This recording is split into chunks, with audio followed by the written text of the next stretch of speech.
Welcome to my channel Limelight Leaks. Please share and subscribe and hit the bell icon for new updates. Way before TV cameras ever found him, Ian Roussel was already becoming a legend, just not the kind who wanted to be famous. He was born and grew up in California. Ian didn't grow up with rich parents giving him money for car parts or a fancy garage to work in. He loved building things with metal the same way some kids love music or playing sports. It wasn't just something he did for fun. It felt natural to him. When he was a teenager, he spent his time shaping metal, looking through junkyards for parts, dreaming about what cars could look like if there were no rules. Most people who build cars learn by working with someone who already knows how or going to a special school. Ian did it differently. He learned bitering things himself and making mistakes. Weld something together, grind it down, mess it up, build it again. That brave way of doing things became the base of everything he would make later. What really made Ian different was how creative he was. Most people who change cars stick to hot rods or fixing up old cars. But Ian imagined cars that looked like they came from outer space here, the future. It's cars with weird shapes, alien curves, glass domes on top, intricate fins. He wasn't trying to be different, just to be different. Raleigh was different, and that real. The of him made other underground car people respect him, especially the ones who cared more about building skills than just looking flashy. By the time his TV show Full Custom Garage started, Ian wasn't looking for people to tell him who was good. Aha! He already had that from Theon Lee people who mattered real builders. He didn't ask for a TV crew, didn't need a team of designers, and definitely didn't want a show full of fake fighting. What people watching got instead was real, honest building. Welding masks down, sparks flying, metal turning into something new right in front of their eyes. That's Ian Roussel. He's not just someone who builds things. He's an artist who uses a welding torch, and the desert is like his art gallery. If Ian Roussel's cars look like they belong in a comic book about the end of the world, the place where he builds them is even more unreal. There's an offensive sign out front. No air conditioning, no big company logos. Just a low, sun-faded building in the middle of the California desert, surrounded by car parts, welding sparks, and the sound of metal being ground down. It's the kind of place most builders would think is just a junkyard. But for Ian, it's a special place. Out here, far away from the shiny, fake world of mainstream custom cars. Ian has made a space where imagination is the only thing that stops you. And sometimes even that gets pushed. The weather is really hard. Summers get way over 100 degrees, and winter nights can be freezing cold. There's no comfortable place here. Ian never wanted one. He doesn't need perfect clean floors or fancy computer machines. He needs metal, a welder, and a rough idea in his head. What makes the desert shop magical isn't the tools, it's the feeling. Every project starts with raw metal that someone else threw away. Fenders from an old Ford that people forgot about. Roof parts from cars that haven't moved since the 1950s. But in Ian's hands, they come back to life. And he doesn't waste time making endless plans or computer drawings. He bends, he puts pieces together, he builds with gut feeling, not computer programs.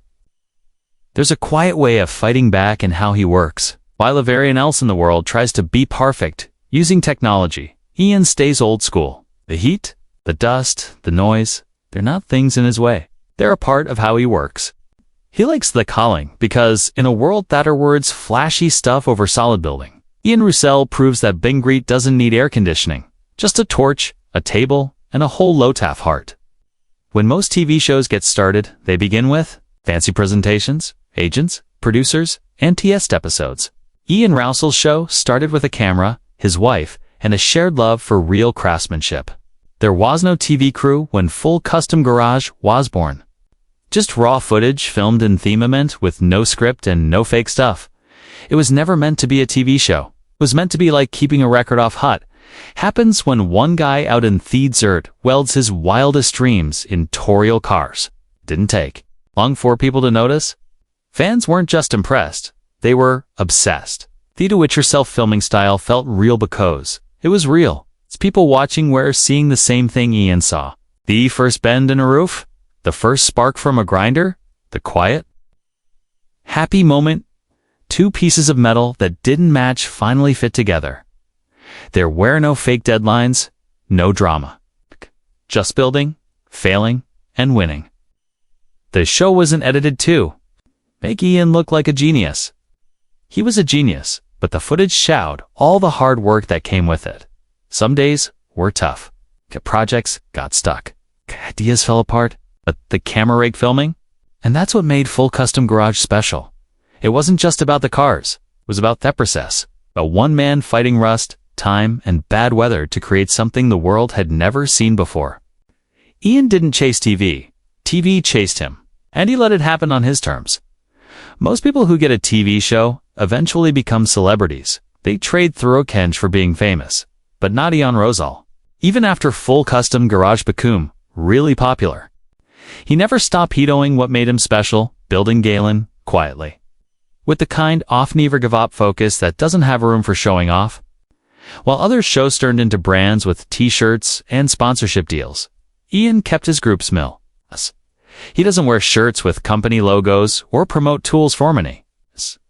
You won't see him at every car show or on red carpets. Instead, he's in the desert. Still cutting, still welding, still grinding. Every panel on his cars is shaped by his hands. Every frame is measured by eye and gut feeling. There's no one else doing the heavy work. And that's exactly how Ian wants it. TV didn't change him. In fact, he almost quit the show. More than once, Ian thought about stopping the show. Not because it failed, but because it got too successful. The attention felt uncomfortable. The fame was unwelcome. For Ian, the shop is like his church, and too many cameras might turn it into a circus. But fans kept watching, not because he sold out, but because hadn't. Ian stays that rare person in the custom car world, someone who can be on TV without ever becoming a TV person. No fancy stuff, no filters, just building in its purest form. His welding torch will always matter, more than being famous. If there's one word that describes Ian Roussel's cars, it's unpredictable. His builds don't follow what's popular. They go against it. Where most custom shops lean toward cool muscle cars or fixed-up classics, Ian's imagination takes him somewhere else, completely. He built cars with bubble tops that look like UFOs, rat rod monsters with huge Finson nose cones. Future-looking hot rods made from parts that were never supposed to go together. Each car makes a statement. Part sculpture, part car, Ian. One of his most talked about builds was a jet-inspired land rocket model most completely from junkyard finds. The body was made by hand. The glass came from a thrown-away camper. The inside was simple, but worked like a fighter plane stripped down for speed. It didn't just look fast. It looked like it had time-traveled from a 1950s comic book. Another standout was a really hopped and cut car that looked like some mething you'd see in a sci-fi movie. Part Blade Runner. It's part Mad Max, and the wildest thing. He builds most of these machines by himself. No huge team, no computer mock-ups. Ian works with tape measures, chalk lines, grinders, welders, and gut instinct. He doesn't want for the perfect part. He makes it. Sheet metal becomes like a canvas. Junkyard leftovers become centerpieces. Every weld, every cut has a purpose, even if it starts out as just trying something. It's not about being perfect. It's about having presence. These cars don't blend into the background at a show. They make people stop and stare. Some fans call them weird. Others call them genius. But nobody ever forgets them, because once you've seen a Roussel creation, you know no one else builds like this. In a world full of influencers and brand deals, Ian Roussel stands apart for what he doesn't say. He's not out there trying to sell products. Doesn't fill episodes with speeches about car culture or shop drama. When he shares advice or insight, it's hard because he's earned it. Not through promoting himself, but through decades of dirty hands, broken tools, and breakthroughs. In a world where many builders chase followers, Ian Roussel chases form. And that's why his fans aren't just watching, they're learning. You won't find Ian Roussel on big billboards or popping up in celebrity magazines. He doesn't have the mainstream fame of a Chip Foose or Dave Kindig. But what he does have is a new thing more powerful, a cult following. A loyal, passionate group, often who don't just watch his work, they'll live it. They're builders, dreamers, garage workers, and freethinkers. And to them, Ian isn't a TV personality. He's like a teacher of the build-it-yourself way of life. Look through forums, YouTube comments, or Instagram posts, and you'll see it. The respect people write about Ian like he's thellest real builder in a world of made-for-TV mechanics. They appreciate Thaith doesn't talk down to them.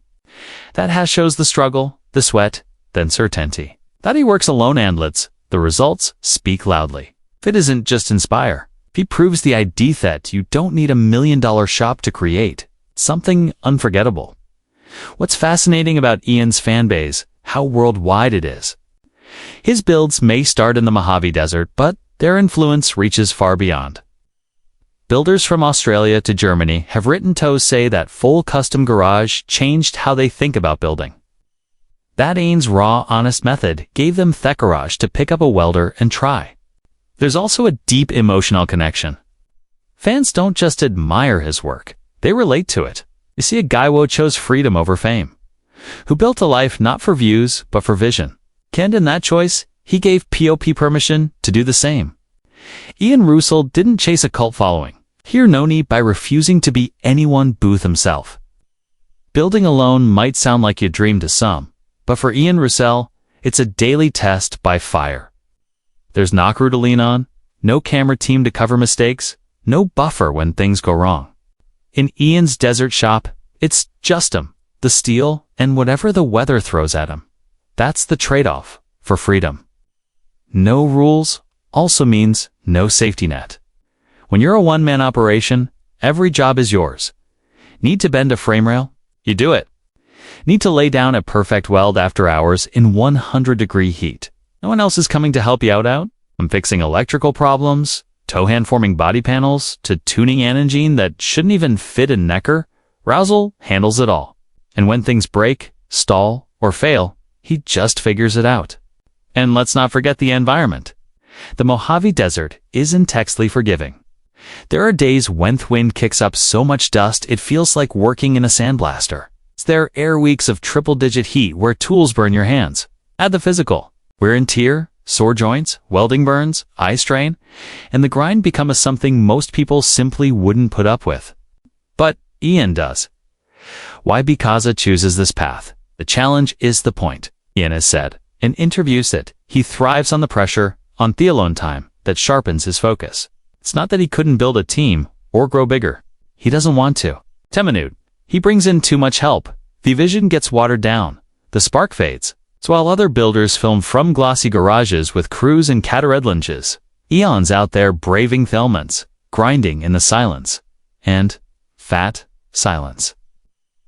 That's where his best ideas are born. Strip away the show, the car's the legend, and what's left.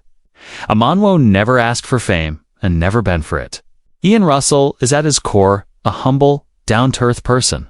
A toes in court attention, he doesn't chase followers, it's life outside the shop is as private and low-key as his builds airy outrageous. He's a family man first, devoted to his wife, who has supported and even filmed many of his early estapized. Their partnership isn't just behind the camera. It's woven into the rhythm of the life they've built. Together, they've chosen simplicity. Over spotlight, being alone over celebrity, and that's reflected in everything Ian does. Ask anyone who's met him, and I'll tell you the same thing.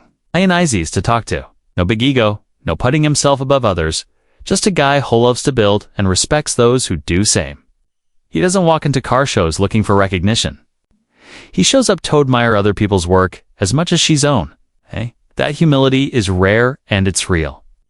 Off camera, Ian is also a dog lover, an outdoorsman, and a man who values peace over performance. He's not trying to prove anything anymore, because Ian. His world, the proof is already rolling on 4 wheels, raw and roaring with creativity. And that's the paradox. The man who builds the wildest cars on TV is probably the most down-to-earth person in the business. Fame didn't change Ian Roussel, because it never mattered to him in the first place. Legacy doesn't always come with trophies or headlines. Sometimes it's carved in steel, etched into welds, and left in dust trails of desert test runs. Ian Roussel's legacy isn't about being the most famous builder. It's about being Goni of the most real. And in today's AGF mass production and media gloss, that might just matter more than anything's. What Ian has created goes beyond cars. It's a blueprint for creative without compromise. A path for those who didn't fit into mainstream molds. Living example that you can chase your vision alone against the wind and metalwork. His show, Full Custom Garage, didn't need drama to get attention. It needed skill, passion, honesty. That's what drew people in, and that's what made them stay. His builds, no matter how wild or weird, always carry his fingerprint. You can see it in Thwelds, the flow of the body lines, Thway. The whole car seems to move even when standing still.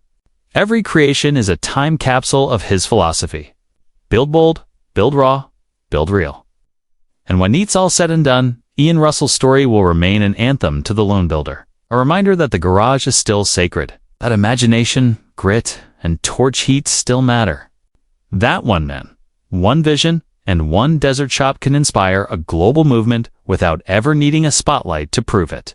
Because in the end, Ian Roussel didn't just build custom cars. He built a way off life.